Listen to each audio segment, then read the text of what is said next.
Welcome to our lesson on global economic systems, which is actually lesson 7 of our course on international studies in business.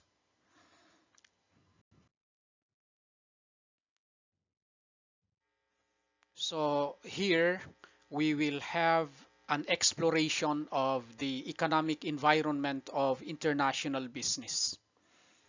So over the next 2 weeks, we will delve into the complexities of global economic systems, international monetary systems, and currency risk management. Today, our focus is on understanding the diverse global economic systems that shape the landscape of international business. Key concepts to be covered are the following. 1. Capitalism versus socialism versus mixed economies. Market economies versus command economies. 3. Economic indicators: GDP, GNP, inflation rate, unemployment rate. 4. Economic development: developed economies versus developing economies. And economic policies such as fiscal policy, monetary policy, and trade policies. Today marks the beginning of our exploration into the economic environment of international business. In this session, we will embark on the comprehensive journey through the diverse global economic systems that shape the landscape of international trade and investment. To lay a solid foundation, let us first delve into the concept of economic systems. When we say economic systems, we are actually referring to the structures and mechanisms through which societies allocate resources, produce goods and services, and distribute wealth. Across the globe, various economic systems exist, each with its unique characteristics and principles. Let us first deal with capitalism, socialism, and mixed economies. The first category of economic systems we will explore includes capitalism, socialism, and mixed economies. In a capitalist system, private individuals and businesses own and control the means of production, with minimal government intervention in economic activities. Conversely, socialism advocates for collective ownership of resources and central planning by the state. Mixed economies combine elements of both capitalism and socialism, with varying degrees of government regulation and intervention. Now, let's delve into capitalism. United States is an example. Often cited as a prime example of capitalism, the US economy is characterized by private ownership of the means of production and minimal government interference in economic affairs. Companies like Apple, Microsoft, and Google thrive in this system, where individuals and corporations can freely pursue profits and investments with relatively few restrictions. The second is socialism. While not a purely socialist economy, Sweden exemplifies the socialist principles of extensive welfare programs and high levels of public ownership.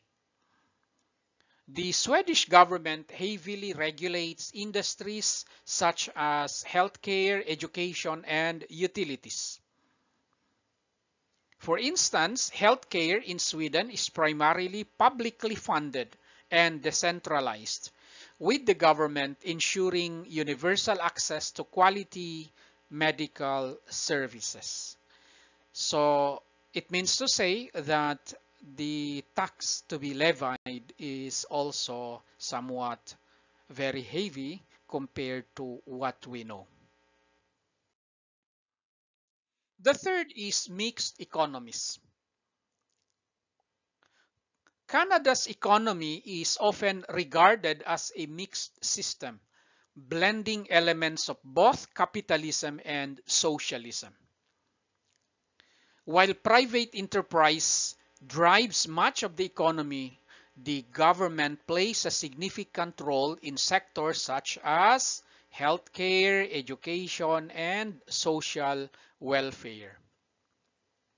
For example, Canada's universal healthcare system ensures that essential medical services are accessible to all citizens, while private businesses still operate within the broader economic framework.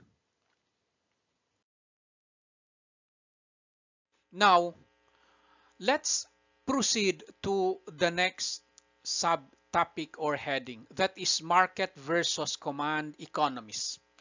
Now, bringing upon our understanding, let us distinguish between market and command economies.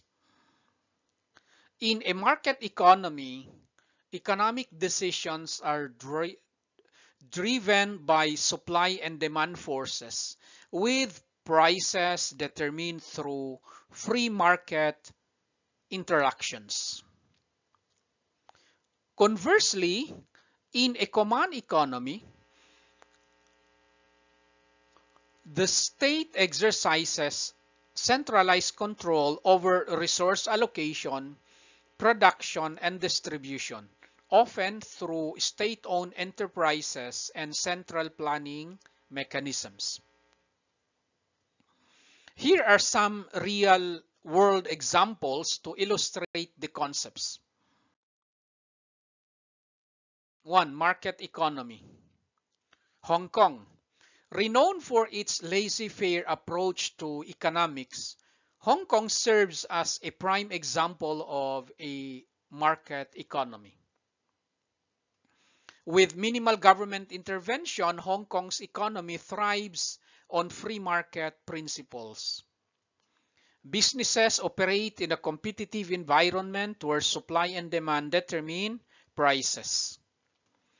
The real estate in Hong Kong, for instance, is heavily influenced by market forces, with property prices fluctuating based on demand and other economic factors.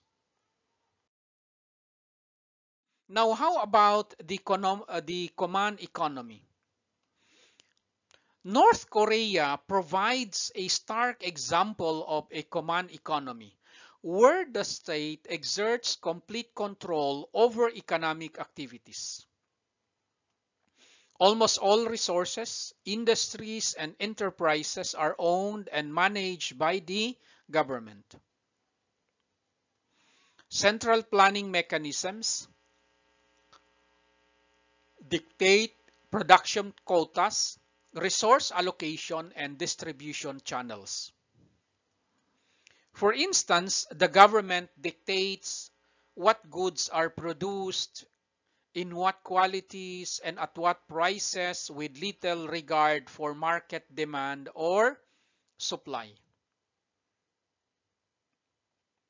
These examples help demonstrate the contrasting nature of market and command economies, showcasing how economic decisions are made and implemented in real-world contexts. Now, let's continue with the third heading, which is economic factors and development. Transitioning to the realm of economic indicators, we will examine key metrics such as gross domestic product or GDP, gross national product or GNP, inflation rate, and unemployment rate. GDP, by the way, measures the total monetary value of all goods and services produced within a country's borders over a specific period, typically annually or quarterly. Now, the implication is that GDP actually provides a comprehensive snapshot of a nation's economic activity. Take note, economic activity, and is widely used to assess its overall economic health and growth rate. Now, how about GNP? GNP measures the total monetary value of all goods and services produced by the residents of a country, whether within the country's borders or abroad, over a specific period. So it means to say, GNP provides a broader perspective on a nation's economic performance by considering the contributions of its citizens regardless of location. In our case, for example, in GNP, we will look also into the income of the OFWs as a whole. Although the goods and services produced by them are not within the Philippines, yet since they are citizens, their overall performance will be taken into account in the GNP. So these indicators serves as barometers of economic performance and development, thereby offering insights into the health and trajectory of national economies. Now let's proceed to the fourth one, that is developed and developing economies.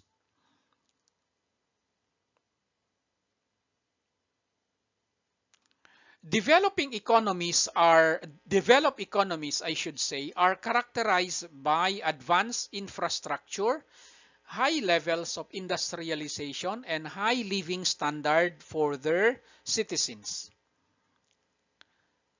Developing economies, meanwhile, such as the Philippines, are characterized by ongoing industrialization and socio-economic transformation as they strive to achieve higher levels of economic development. Now, what are the challenges in both economies? While developed economies enjoy high living standards, they face challenges such as aging populations, income inequality, and environmental sustainability. To maintain their competitive edge, these economies must invest in innovation, education, and sustainable development initiatives. Now, how about the developing economies? Developing economies grapple with issues such as poverty, inadequate infrastructure, and limited access to basic services. However, they also possess vast potential for growth and development, driven by factors such as abundant natural resources, such as our country, youthful demographics, and increasing global interconnectedness. With the right policies and investments, developing economies can harness their potential to achieve sustainable economic prosperity and improve living standards for their citizens. In fact, many former developing economies were able to make the necessary strides. We could cite the example of Singapore and South Korea, for example. Understanding the distinction between developed and developing economies is essential for makers, businesses, and international organizations to tailor appropriate strategies and interventions to support economic growth, alleviate poverty, and promote inclusive development globally. Now, let's proceed to the final heading, which is economic policies and implications. Finally, we will scrutinize the role of economic policies in shaping national and international economic landscapes.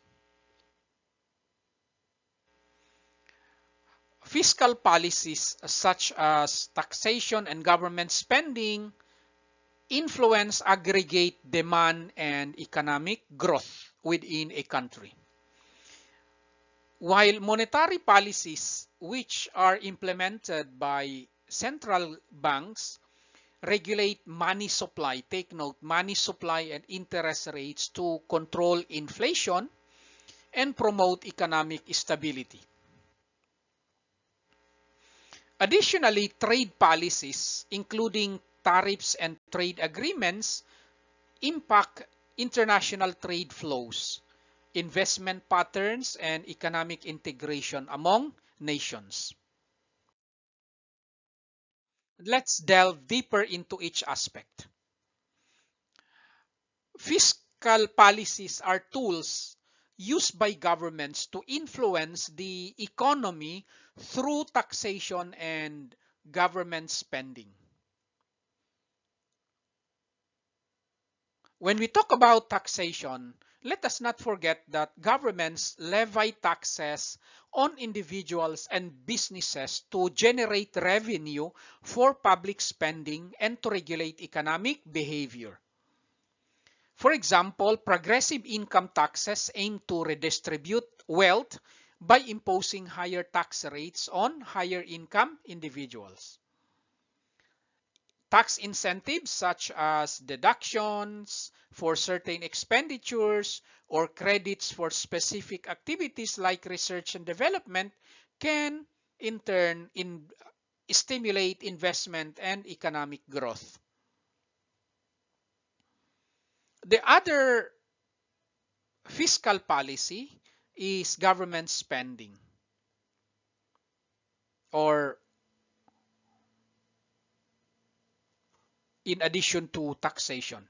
So governments allocate funds for various purposes, including infrastructure development, education, healthcare, and defense. Increased government spending naturally can boost aggregate demand, stimulate economic activity, and create jobs. Conversely, reducing government spending can be used to curb inflation and manage budget deficits.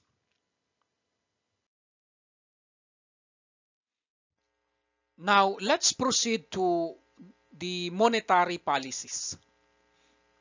Monetary policies are enacted by central banks to manage money supply, interest rates, and credit conditions in the economy. So, talking about money supply, central banks control the money supply through mechanisms such as open market operations, reserve requirements, and discount rates. By increasing or decreasing the money supply, central banks aim to influence inflation, interest rates, and overall economic activity. How about interest rates? Central banks adjust interest rates in order to influence borrowing, spending, and investment decisions within a country. Lowering interest rates, for example, encourages borrowing and spending, thereby stimulating economic growth. The flip side of the coin is that raising interest rates can dampen inflationary pressures and prevent overheating in the economy. Now, how about trade policies? Trade policies refer to government actions that regulate international trade and commerce. So among trade policies are the imposition of tariffs. When we say tariffs, we are referring to taxes imposed on imported goods, making them more expensive and less competitive in the domestic markets. Governments may use tariffs to protect domestic industries from foreign competition or to generate revenue. However, tariffs can also lead to trade disputes and retaliatory measures from trading partners. If we exact high tariffs, the exporting country will also exact high tariffs with regards to our exported goods there. So in addition to tariffs, we also enter into trade agreements as part of our trade policies.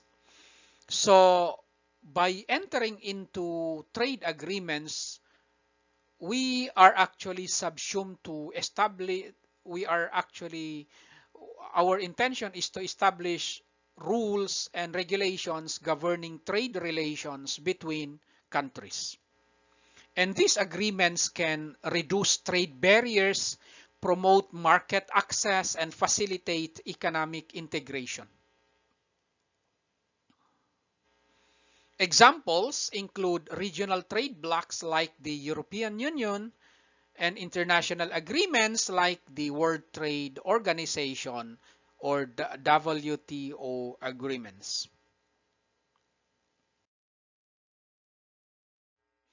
So by understanding and employing these economic policies effectively, governments can shape national and international economic landscapes, promote growth, and address various economic challenges and opportunities.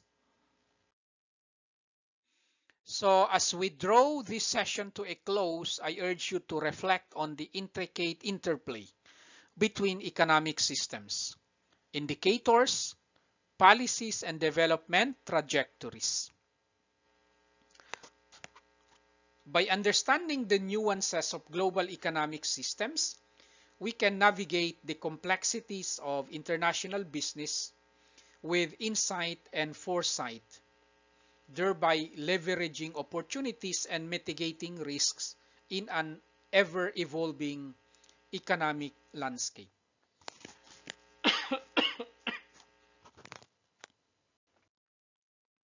Now, let's have review questions.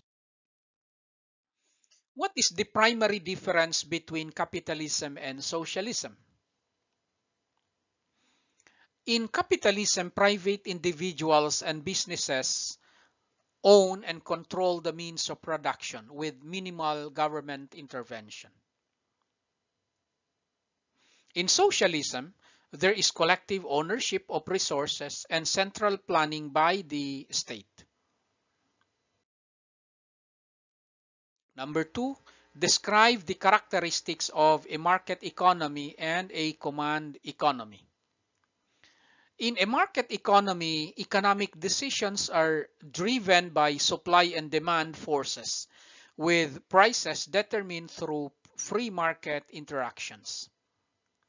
In a command economy, on the other hand, the state exercises centralized control over resources allocation, production, and distribution. Number 3, what are some key economic indicators used to assess the performance of national economies? Key economic indicators include gross domestic product or GDP, gross national product or GNP, inflation rate, and unemployment rate, among others. Number 4, differentiate between developed economies and developing economies. Developed economies have advanced infrastructure and high living standards, while developing economies are undergoing rapid industrialization and socio-economic transformation. Number 5, explain the concept of fiscal policy and its role in economic management. Fiscal policy involves government taxation and spending decisions aimed at influencing aggregate demand and economic growth. It can be expansionary, which means increasing spending or reducing taxes, or contractionary, that is decreasing spending or increasing taxes. Number 6, what is the function of monetary policy and how does it impact the economy? Monetary policy, which is conducted by central banks, regulates money supply and interest rates to control inflation and promote economic stability. It influences borrowing, spending, investment, and overall economic activity. Number 7, how do trade policies such as tariffs and trade agreements affect international trade and economic integration?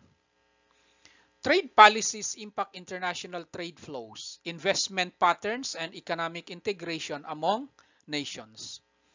Tariffs can protect domestic industries but may also lead to trade tensions, while trade agreements facilitate trade liberalization and economic cooperation among member countries.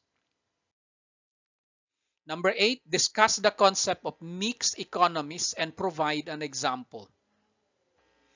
Mixed economies combine elements of both capitalism and socialism with varying degrees of government regulation and intervention.